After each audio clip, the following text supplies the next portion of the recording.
Hola, soy Jesús Yuste, soy escritor y tengo 4 libros publicados, un libro de relatos, Regreso a Innisfree, y 3 novelas de estilo policíaco, La mirada del bosque, que publiqué hace 10 años, Asesinato en el Congreso, en el que plasmé mi experiencia como diputado en Madrid con una trama policíaca, y La memoria de la turba, que es mi libro más reciente, los 3 últimos publicados en Xordica Editorial.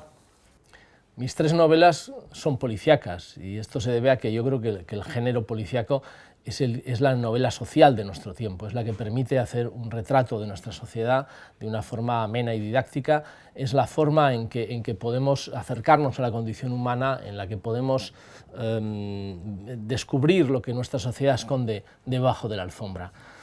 Pero además mi estilo de alguna manera es personal, combina la intriga propia del género con otras cuestiones, con crítica social, con un sentido del humor muy peculiar y con otros factores, erotismo, gastronomía, costumbrismo social. De alguna manera ese es el estilo que antes que yo trabajaron otros grandísimos autores como Manuel Vázquez Montalbán, el siciliano Andrea Camilleri o el griego Petros Markaris. Los 3 son los padres fundadores de lo que se ha dado en llamar la novela negra mediterránea. Durante el confinamiento hemos descubierto que la manera más fácil, más segura de viajar sin moverse del sillón es precisamente a través de los libros, ¿no? Con buena literatura podemos recorrer el mundo sin salir de casa. Y por eso unas novelas como las mías, ambientadas en la Irlanda rural, nos permite conocer un país extraordinario, un país con una historia y con una cultura absolutamente excepcionales, un país que si queréis conocer más yo os recomendaría mi blog Innisfree 1916, que ha sido recomendado por la revista Lonely Planet como el blog más completo sobre Irlanda en castellano. ¿Y por qué Irlanda? Bueno, podría decir simplemente que porque Irlanda me gusta. Os confieso que es un país que me apasiona, pero más allá de mis apetencias personales, creo sinceramente que Irlanda es el escenario más adecuado para contar historias con el estilo que yo escribo. Estamos hablando de un país lleno de secretos, de misterio, con un poco de magia y sobre todo con un sentido del humor muy socarrón, muy parecido al que tenemos en Aragón. Eso permite que cualquier historia en la que se combine lo ordinario y lo extraordinario, ambientada en Irlanda, sea verosímil, y sin embargo, si por ejemplo escribiera estas novelas usando como escenario Finlandia, pues yo creo que no se las creería nadie, ¿no? Eso es lo que vais a encontrar en La memoria de la turba. Mi novela más reciente es La memoria de la turba, que es la segunda novela de una serie que empecé con La mirada del bosque hace 10 años.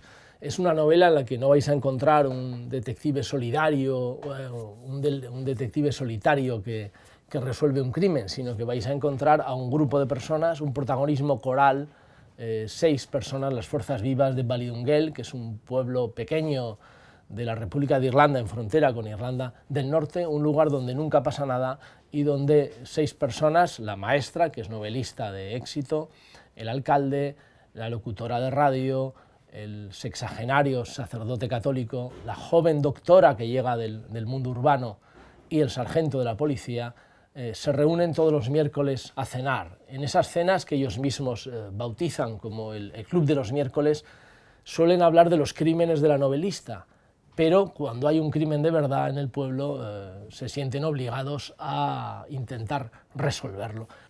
Ahí arranca la novela. La memoria de la turba tiene 2 tramas fundamentales con las que arranca. Por un lado, nuestros 6 comensales de las cenas de los miércoles van a tener que intentar resolver un crimen cometido 70 años atrás en plena guerra civil irlandesa. 70 años atrás.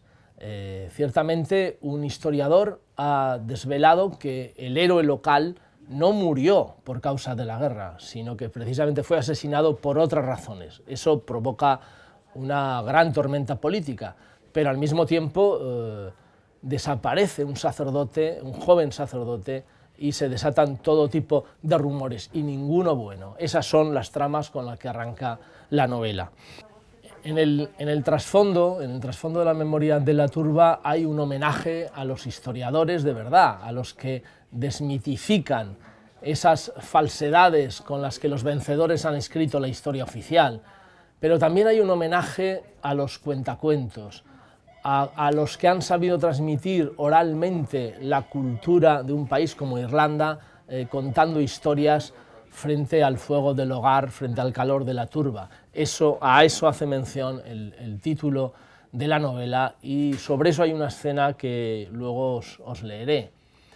También esta novela plantea otras cuestiones o nos ayuda a ver otras realidades, como las transformaciones sociales que ha experimentado Irlanda en los últimos años y que en algún caso se parecen a las que ha experimentado España. También vamos a conocer el significado real de la fiesta de Halloween, que en realidad es una festividad celta nacida en Europa y que ahora es una festividad global, o incluso vamos a ver cómo se presenta un libro en una biblioteca de Dublín. Todo eso lo podéis encontrar en la memoria de la turba. Creo que en estos tiempos todavía gana más peso la recomendación de volver la vista a los libros, ¿no? Es muy importante que descubramos la capacidad, la magia que podemos encontrar en las librerías. Es muy importante que disfrutemos de la buena literatura, que nos ayuda a crecer, que nos ayuda a conocernos a nosotros mismos, que nos ayuda a alimentar nuestra alma. Los libros nos van a ayudar en estos años tan difíciles que estamos viviendo. Por eso yo os digo y os recomiendo que leáis buenos libros, y si leéis La memoria de la turba, pues estaré muy agradecido. Muchísimas gracias a todas y a todos. Tras la cena, la familia se reunía en torno a la chimenea. La turba ardía caldeando la casa y dejando su olor acre.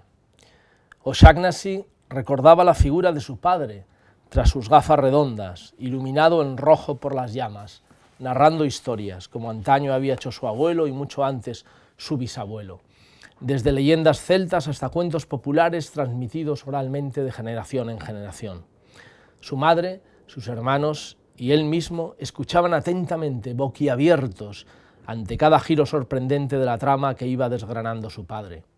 A veces les contaba las aventuras de la Fianna, una banda legendaria de guerreros y poetas.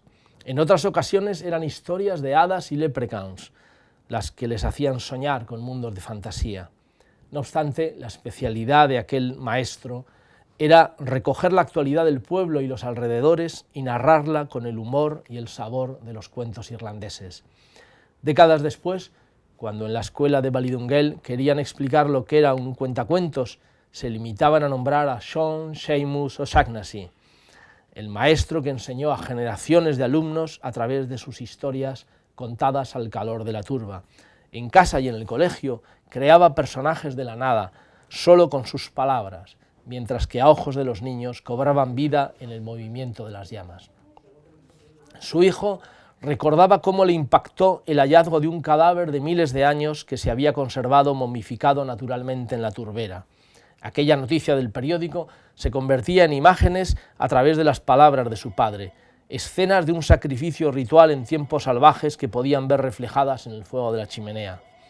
La turba nos cuenta historias, a veces porque las conserva escondidas dentro de sí a lo largo de los siglos, y otras veces porque las contamos al calor del hogar y las vemos cobrar vida en las llamas mientras arde la turba, decía el viejo profesor O'Shaughnessy. Mi padre lo llamaba la memoria de la turba. La historia de nuestra nación hunde sus raíces en este suelo, y bajo nuestros pies las turberas conservan vestigios de nuestro pasado.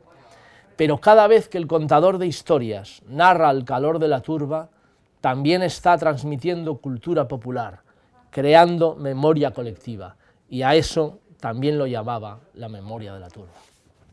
Muchas gracias.